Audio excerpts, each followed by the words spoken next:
허락된 하나님의 말씀은 사무엘 하 11장입니다.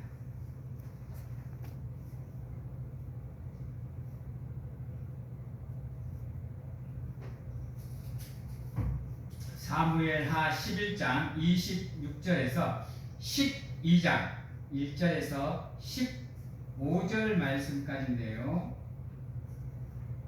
제가 여러분들에게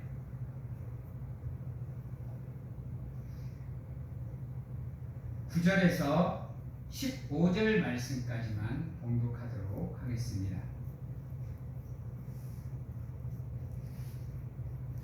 사무엘 하 11장 26절에서 12장 15절 말씀인데요. 제가 12장 9절에서 15절 말씀까지만 봉독을 해드리도록 하겠습니다.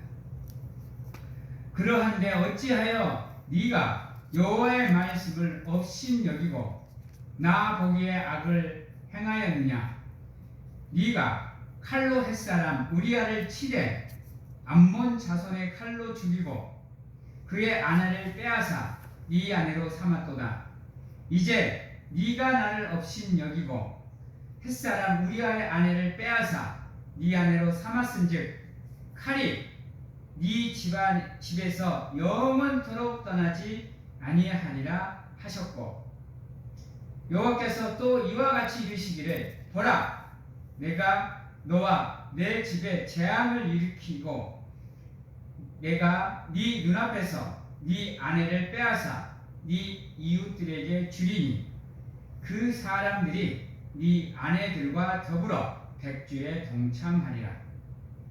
너는 은밀히 행하였으나 나는 온 이스라엘 앞에서 백주에 이 일을 행하리라 하셨나이다 하니, 다윗이 나단에게 이르되 내가 여호와께 죄를 범하였노라 하매, 나단이 다윗에게 말하되 여호와께서도 당신의 죄를 사하셨나니 당신이 죽지 아니하려니와 이 일로 말미암아 여호와의 원수가 크게 비방할 거리를 얻게 하였으니 당신이 낳은 아이가 반드시 죽으리이다 하고, 나단이 자기 집으로 돌아가니라.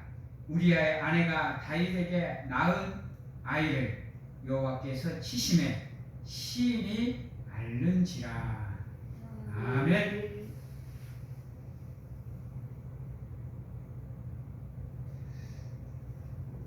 사랑하는 성도 여러분, 이스라엘 민족들이 가장 존경하는 성경 속의 인물이 세 명이 있습니다. 그 세 명 중에 첫 번째가 아브라함입니다. 아브라함은 이스라엘 민족의 시작이라 말할 수 있죠. 하나님의 선택을 받음으로 인해서 이스라엘 민족의 시작을 알리는 존재가 아브라함입니다. 그리고 두 번째로 존경하는 인물이 모세입니다. 모세는 이스라엘 민족들을 노예에서 하나님의 명령을 받아 구원한 인물입니다. 또 세 번째 인물이 누구냐? 바로 진정한 이스라엘의 역사의 시작, 다윗입니다. 그래서 지금도 이스라엘에 가면 다윗을 칭송합니다. 성경에서도 다윗은 참 위대한 인물로 그려집니다. 어렸을 때부터 신앙을 가지고 그것을 칼같이 지키면서 살아갑니다.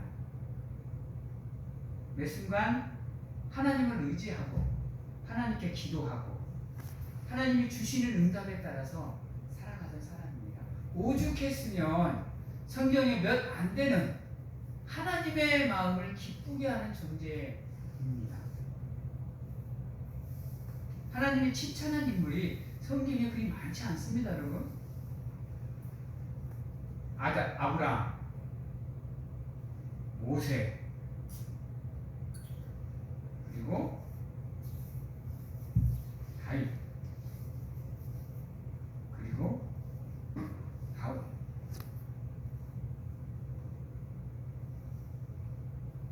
성경에 수많은 인물이 나오고 나오고 선지자가 나오고 하나님의 사람이 나오는데요. 하나님께 칭찬받은 사람이 몇 안 돼요, 여러분.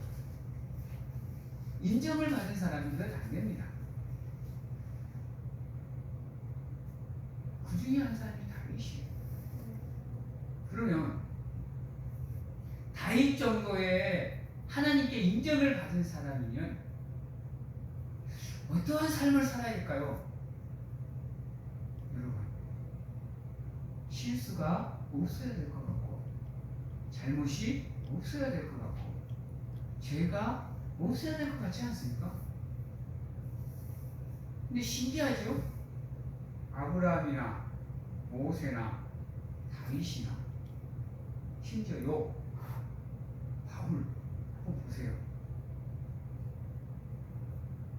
죄가 없는 삶을 삽니까? 그들의 삶에 죄가 없어요? 어때요? 아브라함은 거짓말을 합니다. 사기를 쳐요. 그것도 자기 부인을 두고. 모세는 어때요? 잘 하다가 지 성질에 못 이겨서 하나님의 두 돌판을 깨버리고 하나님이 명령하라니까 지팡이로 때려뜨고. 다윗은 어때요? 이 방정맞은 놈이 하지 말라는 짓거리는 다 하고 있잖아요. 나중에 또 한 번 더 나오겠지만 하나님께 인구조사를 할까요 말까요 물어봐 놓고 하나님 하지 마라 하니까 해버려요. 골 때리는 양반이요, 이 양반이. 그것도 요즘 시대로 따지면 엄청난 죄죠. 불륜도 모자라서 남편을 전장에 내보내서 죽여버린 거예요. 여러분이 생각하기에 이 죄들이 작은 죄들인가요? 어때요? 그래놓고 버젓이 보라는 대로 그 여자를 아내로 맞아요. 요즘 연예인들 불륜 저지르고 나면 사라져요, 여러분. 소리소문없이. 학폭만 해도 여러분 인생의 성공 기로에서 인생의 낙오자가 되어버려요. 순식간에 떨어져 버려요. 지금 우리 시대의 사람들로 생각하고 하면 다윗의 죄는 상상을 못하는 죄예요. 가늠했죠? 가늠해놓고 그 여자 남편 죽였죠? 죽여놓고 그 여자 아내로 삼죠. 지금 같으면 어떨 것 같아요? 근데 하나님께서 기뻐하시는 사람. 놀랍지요? 아브라함은 하나님이 선지자라 의인이라 칭해줘요. 모세는 비록 끝까지 하나님의 축복의 땅에 들어가지는 못했지만 성경에서 유일하게 하나님을 본 사람, 만난 사람. 예수님을 빼고 성경에 하나님을 만난 사람이 있나요? 없어요. 이런 사람들 삶에도 죄가 있어요. 근데 이들이 죄를 짓고 하나님께 인정받은 이유가 뭐냐? 다른 데 있지 않아요. 다윗은 그거를 완전 범죄했다고 생각을 했어요. 아무도 모를 거라고 생각을 했어요. 근데 누구는 알고 계셨어요? 하나님은 알고 계셨어요. 그래서 다윗에게 나단 선지자를 보내요. 한번 생각해 보세요. 나단 선지자가 왔을 때, 나단 선지자가 지적을 했을 때 다윗은 자기는 완전 범죄라고 생각을 했잖아요. 그러면 어떤 행동이 먼저 나와요? 여러분, 우리 정치인들 봐봐. 어떤 행동이 먼저 나와요? 발뺌을 해야죠. 나는 모르는 일이다. 나는 그런 일을 한 적이 없다. 하다못해 합의하에 했다. 이런 변명이라도 나와야 되지 않겠어요? 내가 완전 범죄라고 완벽하게 아무도 모른다라고 생각을 하고 있는데요. 특히 그 시대는 그거를 밝힐 방법이 뭐가 있어? 없잖아요. CCTV가 있어요. 뭐 DNA를 검출해서 검사하는 뭐 그게 있어요. 유전자 검사를 해요. 그냥 발표하면 끝이잖아요. 근데 다윗은 안 그랬다는 말이에요. 다윗은. 아브라함도 그랬고요. 모세도 그랬어요. 자기의 죄가 지적을 당했을 때 변명하지를 않았어요. 그래서 죄를 짓는 삶을 살았음에도 불구하고 그들이 하나님께 칭찬받고 역사에 길이길이 기억되는 이유가 거기에 있습니다. 나단 선지자가 와서 죄를 지적해요. 여러분, 이 12장 1절에 보면 여호와께서 나단을 다윗에게 보내시니 그가 다윗에게 가서 그에게 이르되, 이야기를 하잖아요. 한 사람에 두 사람이 있었는데 하면서 예언을 들어서 얘기를 하잖아요. 그러니까 다윗이 죄 짓는 사람을 뒤지게 뭐라 그러잖아요.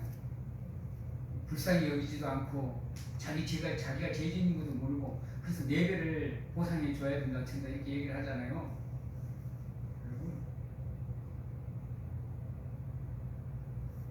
5절에 보면 다윗이 그 사람으로 말미암아 노하여 나단에게 이르되 여호와의 살아계심을 두고 맹세하노니 이 말을 안 했어야지. 우리는 그래요. 우리는 죄 지어놓고 아닌 척하면서 우리 아들의 이름, 우리 두 아들을 걸고 내 가족을 걸고 하나님을 걸고 나는 이런 죄를 지은 적이 없다. 이따구 짓거리를 해요. 거기. 그리고 하나님의 영광을 가려요. 그러시는 양반들이 참 많아요. 두고 맹세하노니 이 일을 행한 그 사람은 마땅히 죽을 자라.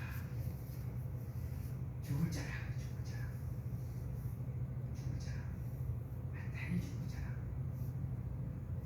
그가 불쌍히 여기지 아니하고 이런 일을 행하였으니 그 양 새끼를 4배나 갚아 주어야 하리라 한지라.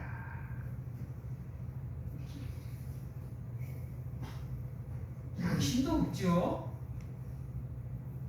여러분들 생각이 어때요? 전형적인 인간의 모습이죠. 자기 죄는데 자기 눈에 둘보는 못 보면서 뭐는 보는 거예요? 남의 눈에 티끌은 보는 거예요. 이런 방장한 사람이 어디 있어? 근데 이게 실질적인 우리 인간들의 모습인 거예요. 이와 이 테두리에서 벗어날 사람이 몇이나 될까요? 여러분은 어떨 것 같아요? 난 아무 잘못도 없다고 생각하고 있는데 누가 와서 내 잘못을 지적을 했어. 아무도 모를 거라고 생각을 해요. 여러분은 어떨 것 같아요? 내가 잘못했습니다. 내가 죄송합니다. 이러실 것 같아요? 제가 장담하는데요. 199.9%는요. 발견합니다. 네, 인정하는 순간 내 자존심이 무너지고 내 삶의 모든 게 무너져 버려요. 다윗도 마찬가지인데. 그래서 물론 다윗은 지금 부인하는 건 아닙니다. 그러니까 나단이 뭐라 그래요? 7절에 대놓고 지적해 버립니다. 나단이 다윗에게 이르되 당신이 그 사람이라. 천천병력 같았을 거예요. 아무도 모를 거라고 생각을 했는데 뜬금없이 선지자가 와가지고 하나님의 말씀이다 하면서 이야기를 하면서 당신이 그 사람이야 하고 얘기해 보면 여러분들은 어떨 것 같아요? 이게 이거 같은 청천벽력이 어디 있어? 완전 범죄라고 생각을 했는데 또 한번 생각을 해보세요. 왕이에요. 왕 소리 소문 없이 나단 선지자를 쓱 해버릴 수 있어요. 자기의 완전 범죄를 위해서. 아닌가요? 왕은 그 정도 능력이 없는가요? 우리나라 대통령 봐봐요.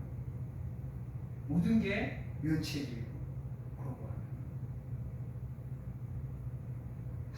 이 시대에 절대 왕권이었는 왕이 선지자가 와갖고 당신이 그 사람이라고 지적하면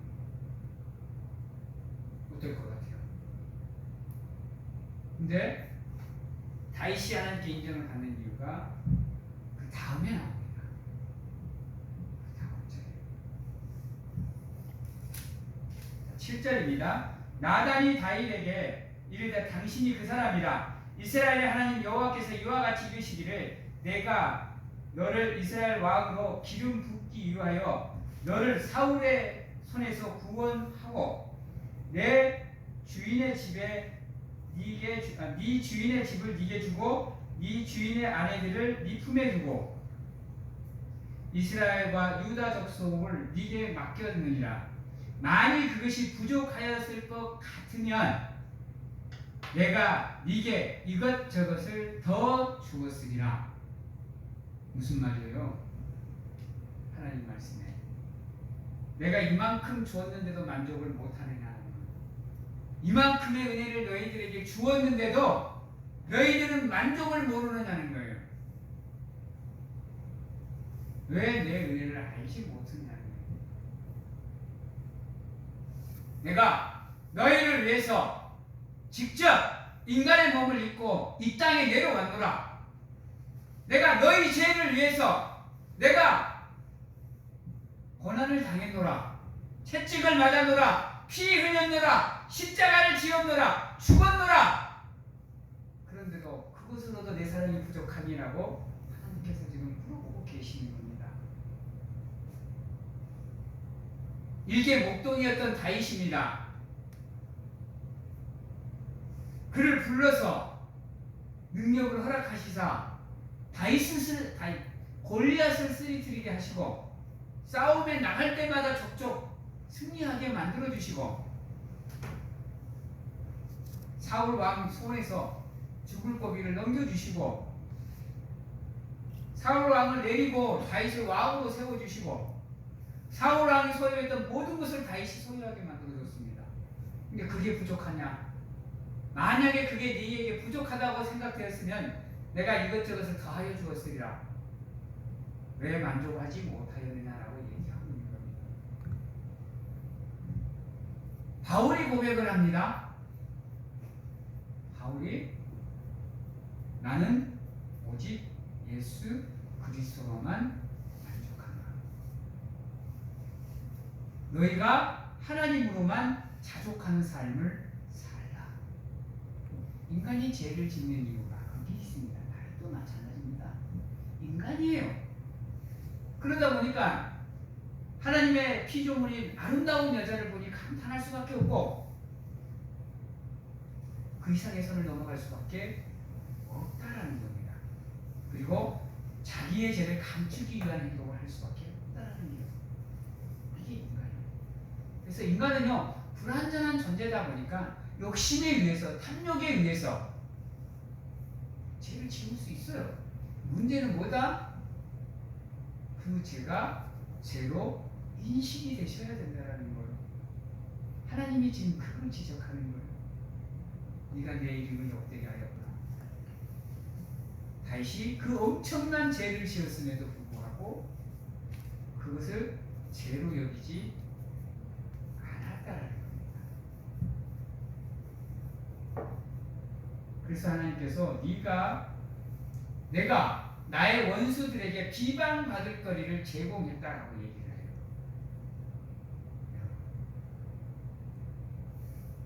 그래서 다윗이 어떻게 행동을 했느냐?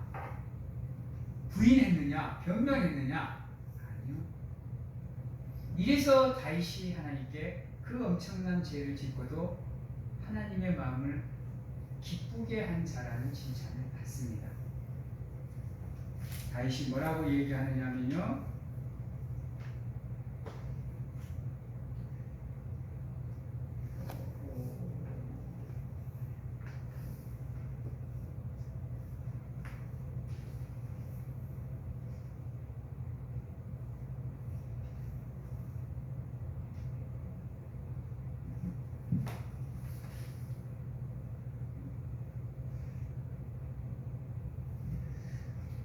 그 말씀에는 그 부분이 안 나와 있네요. 그래서 다윗이 하나님께 말씀을 하면서 다윗의 그 선지자의 지적에 의해서 했을 때 내가 하나님께 범죄하였노라고 얘기를 합니다. 그래서 그것을 하나님께 회개하고 돌아서니까 나단 선지자가 뭐라고 얘기하였느냐? 여기 13절에 있네요. 제가 죄송합니다. 13절에 있네요. 다윗이 나단에게 이르되 내가 여호와께 죄를 범하였노라 하매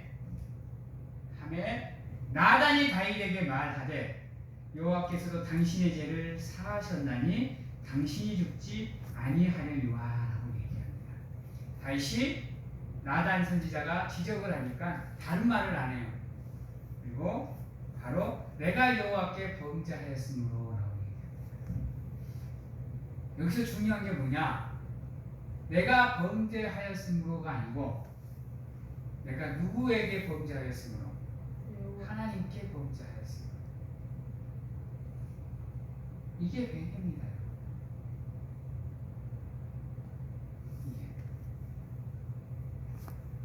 그래서 하나님이 우리에게 원하시는 건 뭐냐? 우리가 완벽해지는 것을 원치 않아요.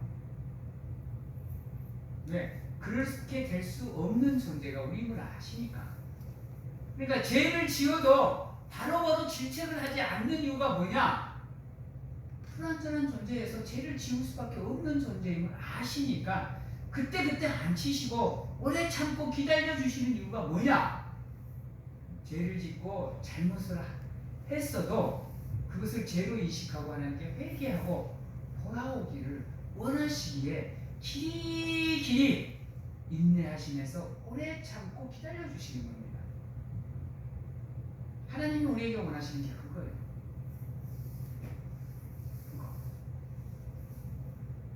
우리는 어때요? 잘못도 하면 그 순간 바로 이 잘못했으니까 죄값을 받아야지. 그러면서 바로는 화내잖아요. 분노하잖아요.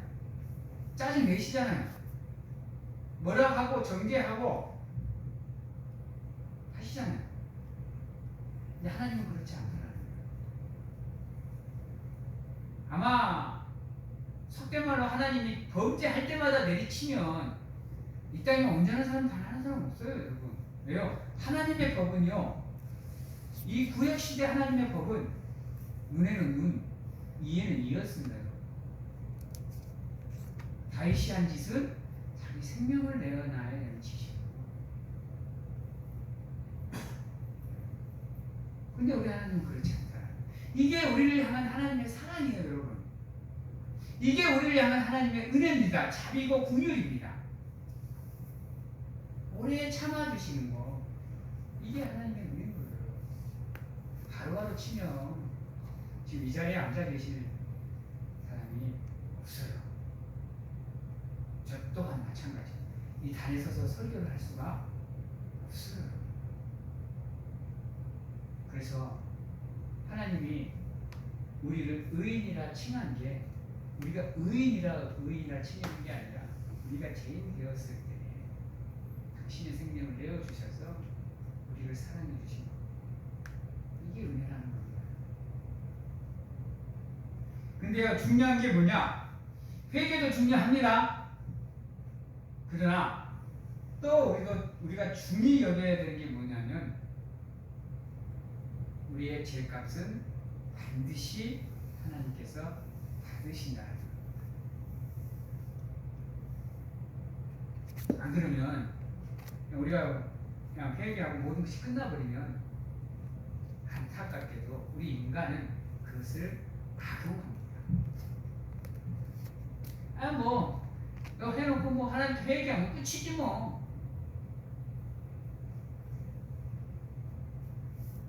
하나님이 뭐라 하겠어? 회개하면 다 용서해 주시겠다는, 제사해 주시겠다는데요. 근데요, 물론 제사해 주십니다. 죄는 사해 주십니다. 죄는. 그러나 그 값은 반드시 받으십니다. 그러시기에 될 수 있으면 죄를 짓지 않아야 되는 이유가 여기 여기에 있습니다.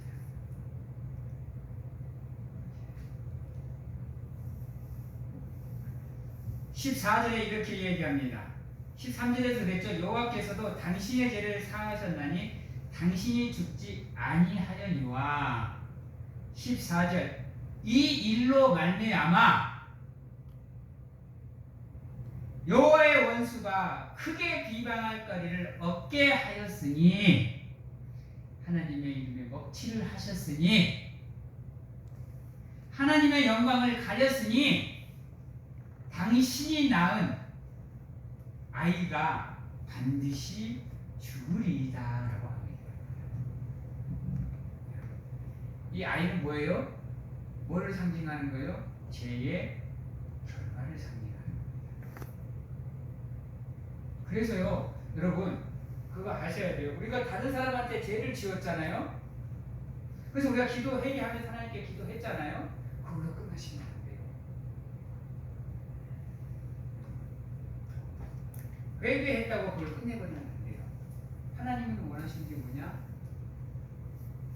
행함, 실천이야. 회개를 했으면 하나님께 회개를 했으면 누구에게도 가서 죄를 용서를 받아야 돼요. 내가 잘못한 사람한테 여기까지 가셔야 돼요. 근데 우리는 안 그래. 원놈의 자존심이 거기까지 못 가게 만들어. 나 하나님께 회개했어. 그럼 재산 받은 거 아니야? 하나님께서는 죄를 동이 서와 먼 것처럼 기억하시지 않는다고 했어. 회개하면 끝내버려요.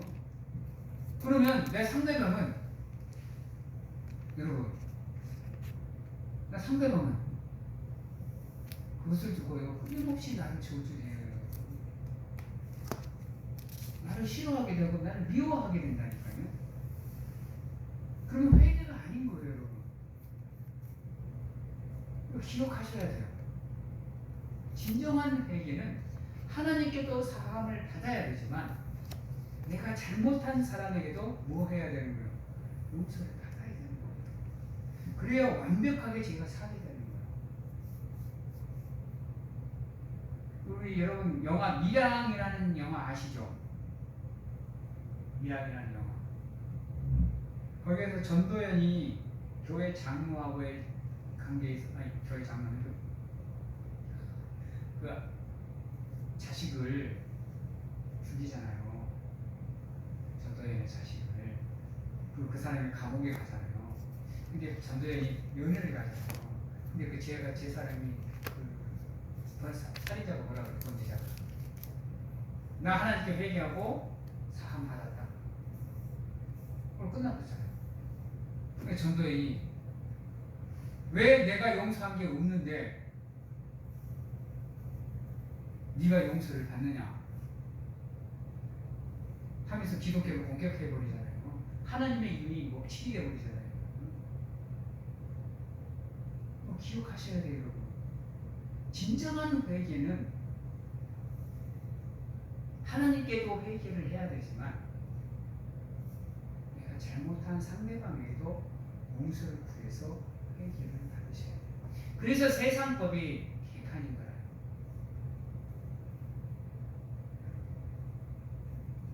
당한 피해자는 용서를 못하는데 법이 그거를 용서를 해요.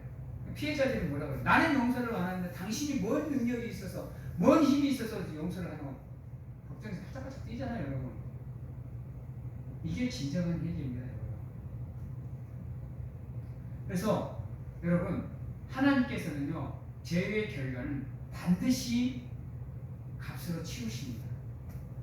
기억하셔야 돼요. 여러분. 그래서 하나님께서 우리아의 죽음의 생명의 값을 다윗의 아들을 통해서 받습니다.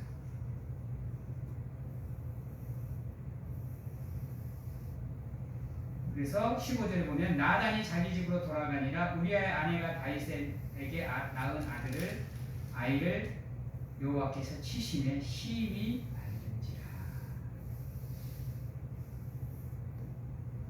여기서 심히 앓는지라는 죽음을 의미합니다. 그래서 사랑하는 성도 여러분, 하나님 앞에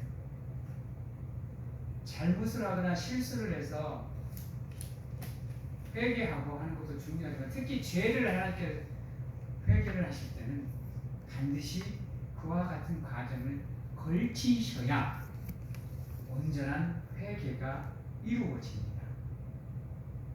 그리고 나서야 하나님의 기쁨이 되는 겁니다. 이제 말씀을 마치도록 하겠습니다. 사랑하는 성도 여러분, 인간은 누구나가 다 죄를 지을 수 있고 잘못할 수 있고 실수할 수 있습니다. 내가 안식일을 범했다고 한다면 하나님 앞에 회개하고 그 다음부터는 그 안식일을 지켜나가는 결심과 결단이 필요한 겁니다. 하나님, 이번 주에 제가 주일을 지키지 못했네요. 용서해 주십시오 해놓고 다음에도 주일 성수를 못하면 그건 회개가 안 되는 겁니다. 이거 기억하셔야 돼요. 그래서 하나님과의 약속을 업신여기지 마십시오. 여기서 말하잖아요. 네가 나의 이름을 업신여기서, 네가 나를 업신여기서 몇 번 나오잖아요.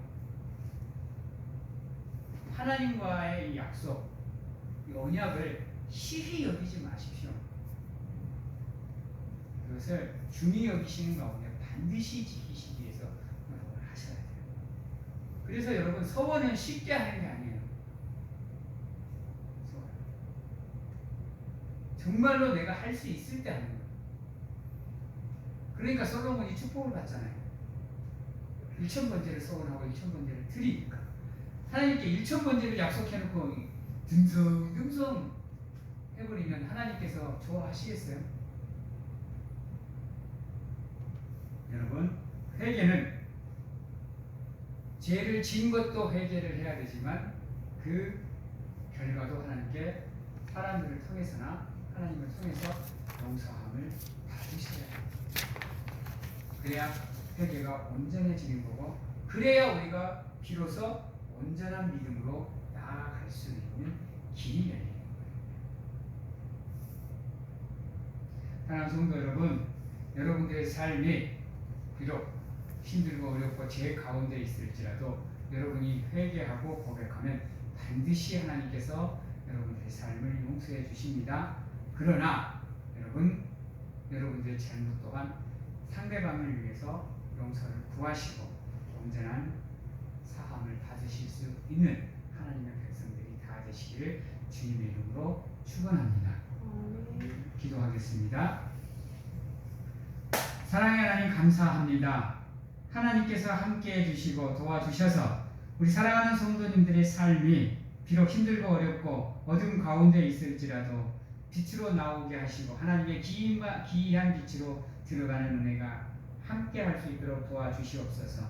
입술을 열어 회개하고 육신을 움직여 용서함을 받을 수 있는 우리 사랑하는 성도님들이 될 수 있도록 하나님 축복하여 주셔서 온전한 회개로 나아가 하나님의 기쁨이 되는 우리 사랑하는 성도들이 다 될 수 있도록 하나님 축복하여 주시옵소서. 아멘.